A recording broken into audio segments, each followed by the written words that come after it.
नमस्कार, आप जुड़ चुके हैं वेल एक्सप्रेस न्यूज़ के साथ। कांग्रेस प्रवक्ता जगदीप सिंह जी मेरे साथ जुड़ेंगे। इनसे जानने की मैं कोशिश ज़रूर करूंगा कि आखिरकार जम्मू कश्मीर के हालात किस कदर कहीं ना कहीं कहा यह जा रहा है एडमिनिस्ट्रेशन द्वारा कि ख़राब है, क्योंकि लगातार यहाँ पर हमले जो हैं वो हो रहे हैं। 18 लगभग जम्मू कश्मीर में 18 लोग अपनी जान गंवा चुके हैं, जिसमें आर्मी वाले भी हैं और 10 जो है वो यात्रु भी हैं।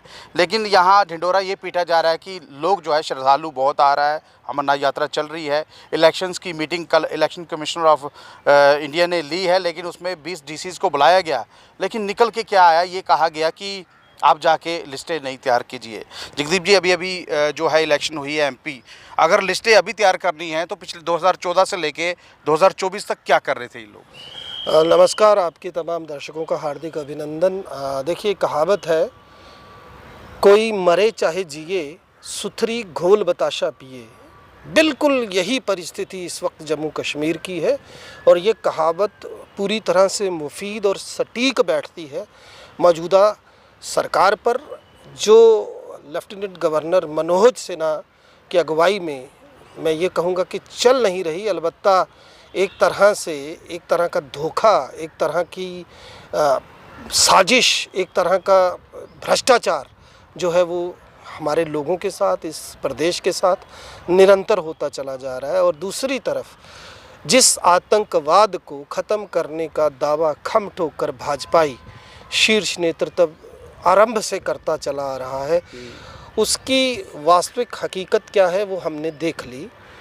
12 जुलाई से लेकर अगर अब तक बात करें 12 जून से लेकर, तो 18 लोग जो हैं वो शहीद हुए हैं, जिसमें 10 नागरिक और 8 जवान हैं। कई ताबड़तोड़ हमले जो हैं वो जम्मू खित्ते में हुए, जो अब तक शांत माना जाता रहा है और रहा भी है।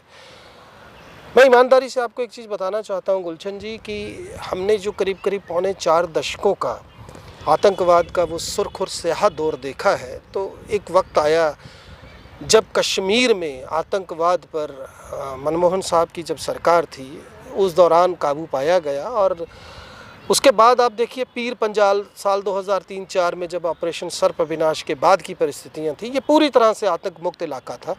लेकिन ये जो आतंक की चिंगारी नए सिरे से पीर पंजाल से उठी है, ये वादिय चिनाब से होती हुई कंडी इलाके को अब अपनी जद में ले चुकी है। और परिस्थिति ये है कि आए दिन निरंतर ताबड़तोड़ आतंकी हमले हो रहे हैं। और दूसरी तरफ मैं बड़े साफ गोई के साथ ये कहना चाहता हूँ कि जिस शख्स को 1 लाख से ज़्यादा वोटों से जो शख्स अपना व्यक्तिगत चुनाव हारा, उसे हमारे सर पर थोप दिया गया, यहाँ बिठा दिया गया। और कोड़ में खाज ये कि उसके बाद जितनी उम्दा किस्म की टॉप क्लास की जो ब्यूरोक्रेसी थी, जितने हमारा जो शीर्ष नेतृत्व है ब्यूरोक्रेसी का, IAS हैं, वो सारे बाहर से लाए गए। और भ्रष्टाचार सर चढ़कर बोल रहा है। मुझे शर्म आती है ये कहते हुए कि पहले 1300 करोड़ का गड़बड़ झाला हुआ, जो किसी विपक्षी जमात ने आरोप नहीं लगाए, बल्कि इन्हीं की सरकार के एक IAS वर्किंग IAS ऑफिसर ने लगाए। और वो दलित IAS ऑफिसर यहाँ तक कह के हटा कि उसको उसकी जाति की वजह से एक तरह की प्रताड़ना का शिकार होना पड़ा।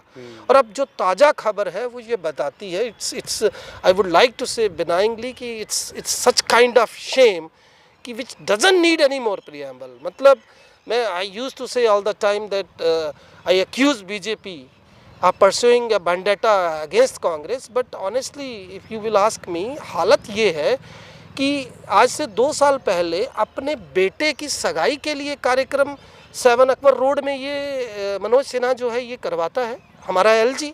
और उसमें उस कार्यक्रम में 10 लाख से ज़्यादा रुपए जो हैं वो हमारे खर्च होते हैं।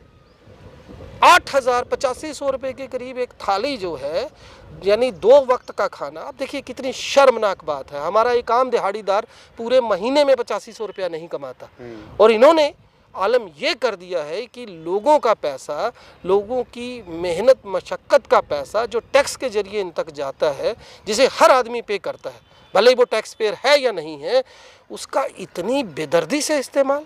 कल तक ये कहते थे फारूक अब्दुल्ला पर करप्शन के आरोप लगाते थे, कभी पीडीपी पर लगाते थे, कभी किसी विपक्षी जमात पर लगाते थे। पिछले 10 सालों से ये लोग यहाँ पर चुनाव नहीं करवा रहे। क्या एक भी ऐसा नेता है जिसके खिलाफ कोई आरोप सिद्ध हुए? और अब ये जो आरोप लगे हैं गुलशन जी, ये इन्हीं के एक IAS ऑफिसर ने जो कंसर्न डिपार्टमेंट को देखता, और नितेश्वर कुमार का नाम है उसमें, जो मनोज सिन्हा के खास अधिकारियों में से एक है। और देखिए कितनी कनिंगली, कितनी धोखे से उस जो कार्यक्रम है उसको सरकारी कार्यक्रम का रंग देने की कोशिश की गई, चतुराई से बोल, जबकि वो इनके बेटे की सगाई थी। ये शर्मनाक है। भाजपा को इस पर जवाब देना चाहिए अशोक कौल को, जो बड़ा दावा ठोकते रहे हैं कि हम भ्रष्टाचारी नहीं हैं। अरे इनकी तो हालत ये है, इन्हीं का MLC विक्रम रंधावा जब सरेआम प्रेस कॉन्फ्रेंस करके ये बोलता है कि डॉक्टर जतिंदर सिंह जो है वो करप्ट है, डॉक्टर जतिंदर सिंह के निज़ाम में यहाँ पर जो है माइनिंग को लेकर इतनी बुरी तरह से जो है वो भ्रष्टाचार हुआ है। लेकिन जब वो ये प्रेस कॉन्फ्रेंस करता है दूसरे दिन यू टर्न ले लेता है। क्या तब आपने देखा कि भाजपा ने किसी किस्म का कोई संज्ञान लिया? उसी जतिंदर सिंह को दोबारा टिकट दिया गया। तो कहने का मतलब ये है कि ये गले तक भ्रष्टाचार में डूबे लोग हैं। और मैं मनोज सिन्हा के लिए ये कहना चाहूँगा, ठीक है आपको LG बनाकर भेजा, एक संवैधानिक पद है, उसका एक सम्मान है, लेकिन आपने उस सम्मान का क्या हश्र किया है? आप अपने बेटे की सगाई करते हैं लोगों के पैसे पर। और ये कोई आरोप बाहर का आदमी नहीं लगा रहा है, ये खत लिखा है आप ही के एक IAS ऑफिसर ने जो शायद गुजरात से हैं, और ये सोशल मीडिया पर वायरल हो रहा है। कोई जवाब दिया आज तक आपने? और अगर अब आप वो 10-11 लाख रुपया, 10.5 लाख रुपया जमा भी करवा देते हैं, तो क्या ये मोदी सरकार की कार्यशैली पर, मोदी सरकार की वो जो भ्रष्टाचार मुक्त निज़ाम की ये जो ढिंढोरा पीटते हैं, उसके मुंह पर एक करारा तमाचा नहीं है? और अगर आप ये कर रहे हैं, ये तो अभी आपके एक IAS ऑफिसर ने बताया, और ना मालूम कितने गड़बड़ झाले आपने किए होंगे, कितने करप्शन आप कर चुके हैं, और किस तरीके से आप यहाँ की ब्यूरोक्रेसी को चला रहे हैं। एक तरफ आप इलेक्शन नहीं करवा रहे, दूसरी तरफ आपने यहाँ के नेताओं को एक तरह से अपंग बनाकर घर बिठा दिया है, और सत्ता आप चला रहे हैं। और उसमें जितने आपके आला अधिकारी हैं तमाम के तमाम बाहर के कैडर से आपने लाए हैं। क्या जम्मू कश्मीर में लोकल जो है IAS नहीं है? जगदीश जी मैं आपको रोकूंगा, इलेक्शंस की बात की जा रही है। कल 10 जुलाई को एक मीटिंग हो रही थी, लेकिन 11 जुलाई को हुई। 20 डिस्ट्रिक्ट मैजिस्ट्रेट जो थे वो वहाँ पहुँचे। मीटिंग के बाद ये कहा गया कि नई तरीके से लिस्टें बनाई जाए। अभी MP इलेक्शंस हुए हैं, अब फिर से लिस्टें बनाएंगे, यानी कि कछुए की चाल से ऐसा लग रहा है कि इलेक्शन होगी। लगभग 45 दिन पहले कोड ऑफ कंडक्ट लगता है अगर इलेक्शन करवानी हो तो। क्या लग रहा है, भाजपा डर रही है इस इलेक्शन से? देखिए, आपको याद होगा जब लोकसभा का सत्र शुरू हुआ तो उस वक्त हमारे स्पीकर ने इमरजेंसी का हवाला दिया जो स्वर्गीय श्रीमती इंदिरा गांधी जी के कार्यकाल में लगी। अब देखिए इसके पीछे की मानसिकता। कांग्रेस ने बड़ी साफ गोई से ना केवल उन चीज़ों को माना, और जहां पर कांग्रेस को सियासी नुकसान हुआ वो भी कांग्रेस ने भुगता। लेकिन आप देखिए विगत 2014 से लेकर अब तक आप एक ऐसे अघोषित आपातकाल में हैं जहां पर सिटिंग चीफ मिनिस्टर को सलाखों के पीछे भेज दिया जाता है, जहां पर हॉर्स ट्रेडिंग होती है, MLAs की खरीद फरोख्त होती है, बनी हुई सरकारों को तोड़ मरोड़ दिया जाता है। और तो और जो हमारा प्रजातंत्र, हमारा लोकतंत्र जिन 4 स्तंभों पर टिका है, फिर वो न्यायपालिका हो, कार्यपालिका हो, विधानपालिका हो या पत्रकारिता हो, आज वो दंडवत अवस्था में इनकी सत्ता की देहरी पर वो मतलब दंडवत अवस्था में लेटे हुए हैं। अपना सब कुछ जो है उन्होंने सरेंडर कर दिया है। और जिस चुनाव आयोग की आप बात कर रहे हो, मैं तो अक्सर कहता हूँ ये तो मर चुका है, मरा हुआ चुनाव आयोग। आपने देखा किस तरीके से चुनाव आयोग के साथ और उसकी स्वायत्तता के साथ खिलवाड़ हुआ। सबसे पहले 2 चुनाव आयुक्त, एक रिटायर हुए, दूसरे ने नामालूम कारणों के चलते मिस्टर गोयल ने इस्तीफा दिया, कोई जवाब नहीं आता। रातों रात सुप्रीम कोर्ट के, सर्वोच्च न्यायालय के फैसले को अध्यादेश लाकर पलटा जाता है, और चुनाव आयोग की जो नियुक्ति है उसके लिए एक नया विधान जो है वो लाया जाता है, जिसमें स्वयं मोदी जी होते हैं, इनका एक चाटुकार मंत्री होगा, और तीसरा नेता प्रतिपक्ष जिसके होने ना होने का कोई मतलब नहीं। और उसके बाद हमने पिछले चुनाव में देखा कि हालात कैसे रहे। कितनी ऐसी सीटें हैं, कहीं लाइट बंद हो गई, कहीं पर वोटिंग मशीन जो है वो जितने वोट बता रही है उससे ज़्यादा वोट जो हैं वो रिकॉर्ड होते हैं। कई ऐसी, और देखिए सबसे बड़ा मैं कहूँगा इससे बड़ी विडंबना क्या होगी, आप इलेक्शन लड़ते हैं, आपका ये अधिकार है कि अगर आपको लगता है कि आपके इस इलेक्शन में कहीं कोई धांधली हुई है तो आप उसके लिए आवेदन कर सकते हैं। लेकिन आज स्थिति ये है कि आपको करोड़ों रुपया खर्च करना पड़ेगा अगर आपको दोबारा से आवेदन देना है। ये हालत बना के रख दी है ताकि कोई आवेदन करे। एक आम कैंडिडेट जो उतना आर्थिक रूप से सक्षम नहीं है वो कहाँ से दोबारा आवेदन करेगा। तो आप इस चुनाव आयोग से कोई तवक्को मत रखें। ये चुनाव आयोग जो है ये अपनी स्वायत्तता को, अपने ईमान को, अपनी क्रेडिबिलिटी को पूरी तरह से निस्ते नाबूद कर चुका है। और ऐसी परिस्थितियों में अगर यहाँ पर चुनाव होते भी हैं, देखिए ईवीएम एक बड़ा मुद्दा कल भी था, आज भी है और कल भी रहेगा। ये कोई छोटी बात नहीं है। ये इस देश के लोकतंत्र के साथ, इस देश की आज़ादी के साथ और इस देश के मुस्तकबिल के साथ एक बहुत बड़ा खिलवाड़ है। और न केवल कांग्रेस बल्कि मैं कहूँगा इंडिया गठबंधन के तमाम घटक दलों ने इस पर बड़ी कड़ाई से अपनी बात रखी है, बावजूद उसकी चुनाव आयोग सुनने को तैयार नहीं है। और इससे पहले मैं बड़ी बार ब्रीफ कर चुका हूं बड़े सारे मंचों के माध्यम से कि कितने ऐसे ज्वलंत सवाल हैं जो ईवीएम की क्रेडिबिलिटी पर खड़े हैं, बावजूद उसके। नहीं, एक चीज़ और भी है ना, सुप्रीम कोर्ट की एक गाइडलाइन दी गई थी सितंबर से पहले यहाँ चुनाव होना चाहिए। अगर ये चुनाव नहीं कराते किसी भी कारणों से, कि कारण इन्होंने ही देना है, अगर कारण दे दिया तो कहीं ना कहीं सुप्रीम कोर्ट की जो है वो अवमानना नहीं होगी यहाँ पर, अगर जम्मू कश्मीर में चुनाव नहीं होता।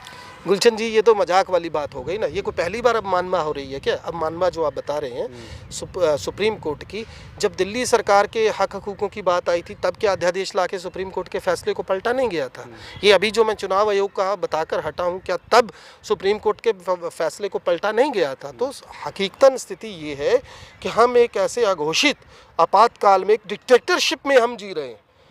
और मैं आपको ईमानदारी से बताऊं कि ये हमारा जो देश है, ये इस देश का एक, आप कहिए एक ऐसा इतिहास रहा है हमारे लोगों का कि इस देश ने कभी भी वो जो संकीर्ण मानसिकता है, सांप्रदायिक जहर की जो भावना है, उसको कभी स्वीकार नहीं किया।